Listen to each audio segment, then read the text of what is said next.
नमस्कार यहाँहरूको बिचमा म रमेश किरानाको तर्फबाट दुई हात जोडेर नमस्कार भन्न चाहन्छु।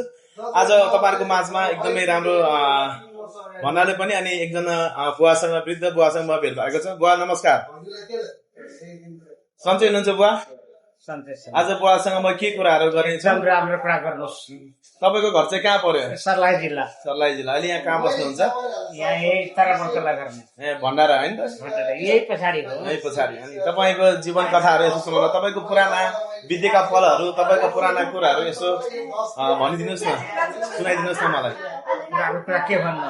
तपाईँको जवानीको कुरा र जवानीदेखि वृद्ध अवस्थामा आउँदा जीवनहरू बिताउनु भएको छ।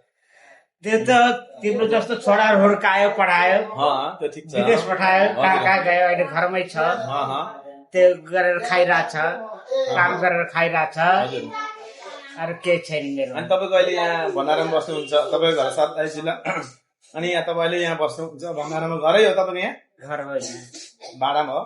भाडा पनि तिर्दैन हो, आफ्नो त्यहीको मेरो बहिनी पर्छ टाढा पर्छ होला, उसै गोठमा बसिरहेको छ। गोठमा बस्नु भएको छ। अनि तपाईँले अहिले खानालाई अथवा आफै पकाएर खर्चहरू कसले जुटाइदिनु? कसैले दिँदैन। कसैले दिँदैन? अनि आफ्नो जिन्दगीहरू कसरी चलाउनुहुन्छ तपाईँ? आफै कमाएर खाने। अनि यत्रो बुढो हुनुभयो हजुर, अनि कसरी कमाउनुहुन्छ, के काम गर्नुहुन्छ? राजमिस्त्री पनि काम गर्छ हजुर, नभएपछि तपाईँको बारीमा पनि काम गर्दैन। तपाईँ बारीमा काम गर्नुहुन्छ, मिस्त्री काम पनि गर्नुहुन्छ, सबै कुरा जराई प्रस्तक सबै। तपाईँको छोराछोरी छैन र? छोरा एउटा छोरा छोरी छ, उहाँले बिहा गरेर लगाइदिएछ। किन हेर्नु, घर गएपछि जहाँ आउनु दिँदैन। हजुर हजुर, म लुकाएर आउँछु, मेरो सधैँ बानी छ चितवन बस्दै, सधैँ बानी यहाँ बसिसकेको छ। तपाईँलाई बुवा होइन, अब यत्रो लामो समयदेखि यहाँ बस्नु भएको छ तपाईँ होइन, अनि मैले तपाईँ जहिले आउँदा पनि तपाईँलाई देखिरहेको छु।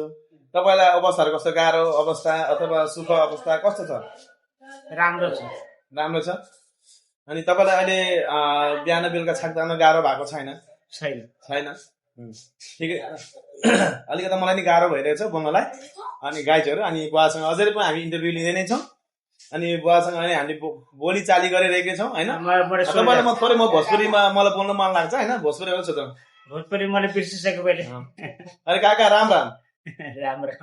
कैसन बा? बढिया बा ना? बढ़िया बा। बढ़िया बा। आपन नाम कथी कहे? रामदेव माझी। रामदेव माझी। आप मधेसी बा? मधेसी बा। अलिकता मलाई खासै बोल्न आउँदैन, यसो रमाइलो लागेर बुवासँग बोलिरहेको। रामदेव माझी।